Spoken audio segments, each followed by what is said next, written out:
E a gente começa por aqui falando, né, de juros ainda elevados, imagens pressionadas no campo. O acesso ao crédito virou um dos principais desafios para o produtor rural brasileiro. O Plano Safra já não consegue atender sozinho a demanda de um agro cada vez mais profissional e capitalizado. E o mercado privado ganha espaço com novas soluções financeiras. Mas quem explica esse cenário para a gente e as alternativas para o produtor é o Henrique Chardong, ele que é diretor comercial da Plantae Agrocrédito, já está por aqui com a gente. Henrique, muito boa tarde, bem-vindo aqui ao Agronotícias. Boa tarde, Regina, tudo bem? Tudo certo. É exatamente isso. Eu queria começar com um dado que saiu ontem, né? Porque eu acho que ele resume melhor do que qualquer discurso o momento que o produtor rural está vivendo, tá? Que é o Boletim Focus lá do Banco Central, foi divulgado, e mostrou que o mercado financeiro revisou a projeção da Selic para o final de 2026 para 13%. Antes estava 12,5%. Então essa foi uma das primeiras altas que teve aí, né? Depois de bastante estabilidade. E isso num contexto aí que o petróleo está acima de $90 por tonelada, pelo barril, né? Toda essa tensão no Oriente Médio. E o que isso significa? Se aquela expectativa de queda rápida dos juros não vai se concretizar. Os juros vão cair? Vão, mas de um formato bem mais devagar. E o produtor rural que está esperando esse crédito barato voltar, ele está esperando um trem aí que não tem data muito de chegada. Agora eu preciso dar uma desmistificada um pouco de um negócio que me incomoda muito no debate sobre esse crédito rural e sobre o plano safra, né? Então, todo ano, quando o governo faz aquele anúncio desse plano, os holofotes vão muito para aquele número total, que acho que esse ano foram em torno de 516 bilhões de reais. Parece grande, robusto, suficiente, só que tem uma informação que não vem no anúncio, né? Que o governo tem controle real para equalizar, ou seja, subsidiar essa diferença em apenas mais ou menos 1/3 desse valor. Os outros 2/3, eles são captados a mercado, a taxas que vão seguir a taxa Selic, que hoje está a 14,75. Então, quando o produtor vai contratar um custeio, ele encontra 14% ao ano, que na prática, junto com aquelas taxas, avaliação de projeto, seguro, frequentemente passa aí de 20% ao ano. Só que esse plano safra virou o maior outdoor da agricultura brasileira. O número é alto, impressiona, mas o que não aparece no anúncio é quanto desse dinheiro realmente chega barato na mão do produtor. Só que o que interessa mais do que ainda diagnosticar esse problema é mostrar que a solução já existe, né? Ou ela já está em escala, inclusive. O financiamento privado do agronegócio hoje, ele é de em torno de 1,4 trilhões de reais. E não é uma projeção, isso não é uma meta, tá? É o estoque, agora de março 26, do próprio Ministério da Agricultura. Tá? E esse mercado de capitais já financia o campo com a mesma dimensão que o campo produz. E a grande transformação se vem através da CPR, que é a célula de produto rural. Em 2 anos, isso aí já cresceu mais de 70%. Tá? E o mercado está começando a entender que existem mais alternativas, existem outras opções para se financiar além do plano safra. Tá?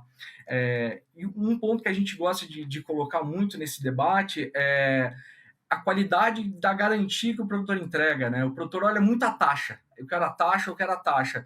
Mas é o seguinte, quanto que você vai pagar vis-a-vis aquilo que você está colocando de garantia, né? E hoje a gente está vendo os grandes bancos públicos, inclusive nas renegociações de juros, pedindo garantias reais. Só que a gente sabe que a realidade do produtor hoje é muito diferente. Né? Essas garantias já estão dadas e ele tem que começar a entender outros tipos de garantias que talvez não vão ter um custo tão baixo quanto esses custos subsidiados, mas que vão trazer essa liquidez para ele.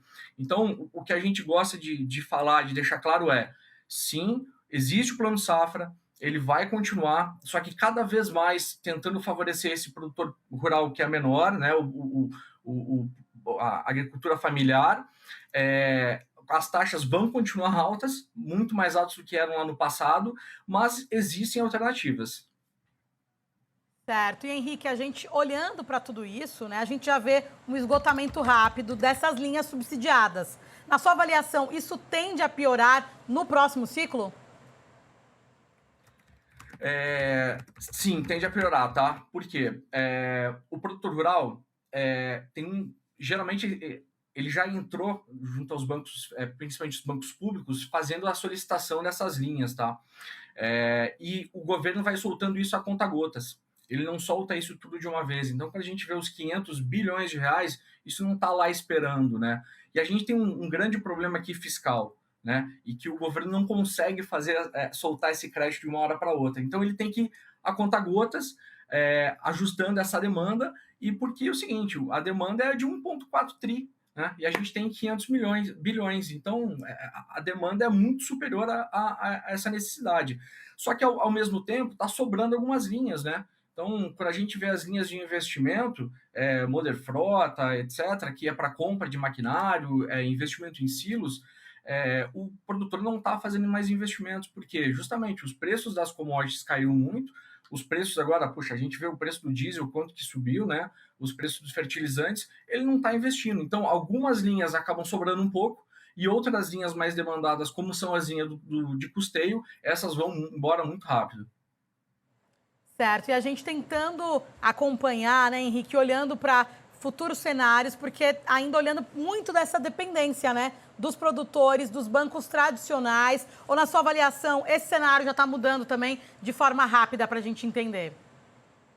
Sim, isso está mudando, e muito em razão das instituições financeiras um pouco menores, mas com muito nicho no agronegócio, tá?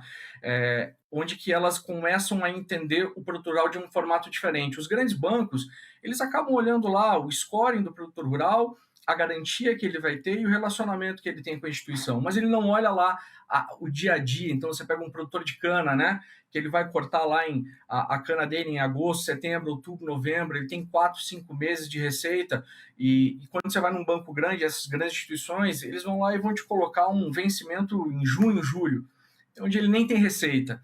Então, começam a surgir instituições menores, focadas e que entendem mais do produtor rural e conseguem dar esse ajuste no fluxo de caixa para ele, tá? E com operações que, de fato, não necessitam daquelas garantias tão robustas, né? E a gente fala que são as garantias mais verificadas com recebíveis, né? Que é a venda do próprio produto que ele faz é uma garantia que ele consegue colocar no crédito. Então, esse mercado está mudando, tá?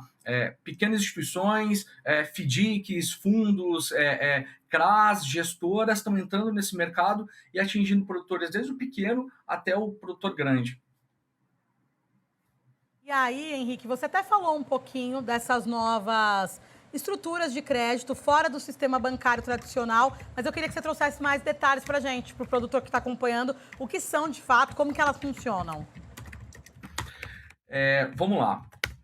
Hoje em dia, o produtor rural, ele vende a sua safra antes da próprio plantio, né? E o que essas instituições elas acabam fazendo? Elas pegam esse contrato de venda da produção dele para a agroindústria, que pode ser uma usina de cana-de-açúcar, uma esmagadora de soja, esmagadora de milho, qualquer tipo de agroindústria, e conseguem extrair valor deste contrato.